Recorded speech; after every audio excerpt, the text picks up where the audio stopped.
ጌታ ሆይ አንተ እኔ የማላውቀውን ጎዶሎዬን የምትሞላ ስለሆንክ ከእኔ ከማውቀው ሽንቁሬ አንተ ጠብቀኝ። እኔ ሽንቁሬን ለመድፈን ስሞክር አንተ ለካ ታላቁን ገደሌን ነው የምትሞላልኝ እና እጠብቅሃለሁ እንበለው። እኔ ከማላውቀው ጎዶሎ እግዚአብሔር የሚያውቀው ጎዶሎ ይበዛል። እኔ ከማውቀው ስንጥቃቴ እግዚአብሔር የሚያውቀው ገደል ይበዛል እና እጠብቅሃለሁ እንበለው እና እጠብቅሃለሁ እንበለው።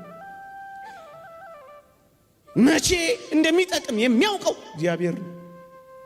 አንተና እኔ አናውቀው እና ምን ጠብቀዋል? እስኪ የዛኔ ቃና ዘገሊላ አላስታውሳችሁ። ጋኖቹ ውስጥ ያለው መናኛ ወይን እስኪያልቅ እግዚአብሔር አዲስ ወይን ለመስራት ጊዜ ያስፈልገዋል። ሳያልቅ ለምን ይሰራል? አበረከተ ልታስብሉት ነው? ተውት እንጂ ያ ጊዜ ገና አልደረሰም ያለውን ጊዜ ጠብቁ እንጂ ወጣቶች ጠብቁት። እሱን መጠበቅ ምን ያጣድፋል? ምን ያስቸኩላል? ጠብቁት።